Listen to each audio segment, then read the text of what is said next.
Shalom, selamat pagi.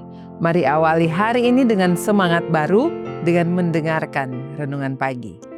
Kamis 2 April 2026. Bagaimana keadaan orang yang telah meninggal bagian 3. Kejadian 3 ayat 4. Tetapi ular itu berkata kepada perempuan itu, "Sekali-kali kamu tidak akan mati."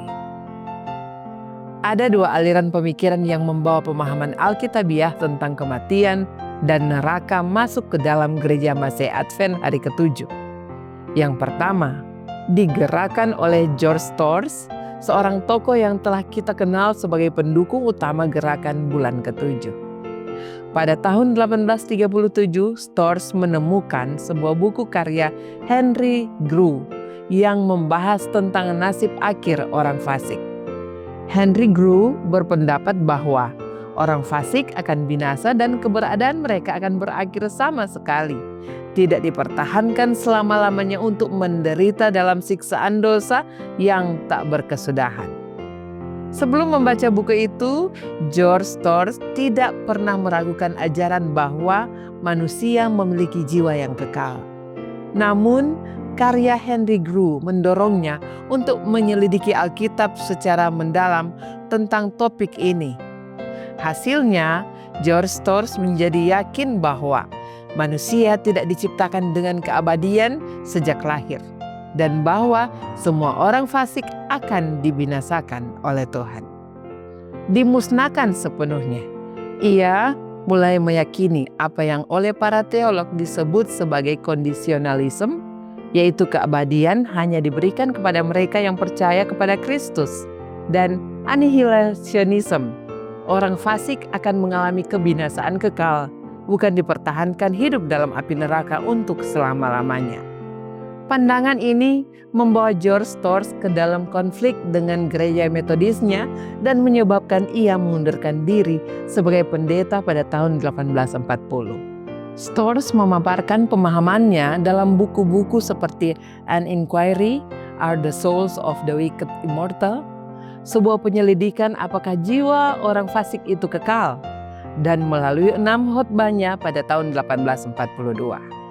Ia berpendapat bahwa pernyataan iblis kepada Hawa di Taman Eden, "Sekali-kali kamu tidak akan mati," adalah kebohongan terbesar dalam sejarah umat manusia.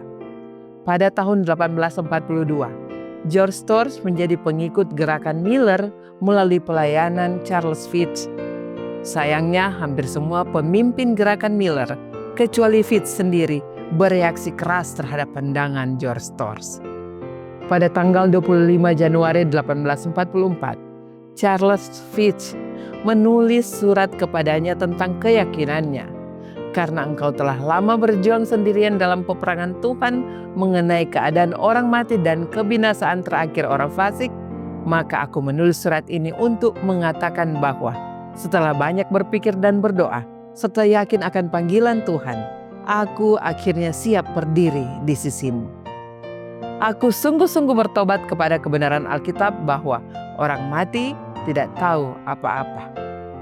Karena tidak ingin menyembunyikan terang di bawah gantang, Charles Fitch segera menyampaikan 2 topik khotbah tentang topik ini kepada jemaatnya pada akhir Januari. Khotbah-khotbah itu menimbulkan kegemparan besar.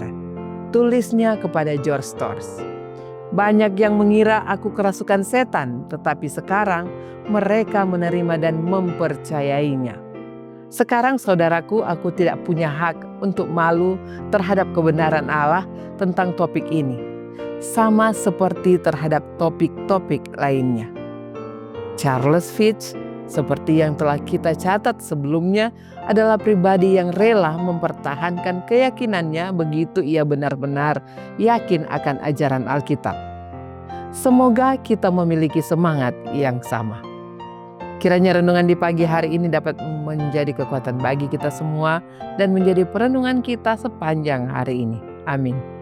Mari kita berdoa. Bapa kami yang di surga, terima kasih ya Tuhan untuk berkat-Mu bagi kami semua. Terima kasih untuk firman-Mu di pagi hari ini ya Tuhan. Kami akan memulaikan aktivitas kami di hari ini ya Tuhan. Biarlah berkat-Mu yang melimpah dari surga akan menjadi bagian kami semua.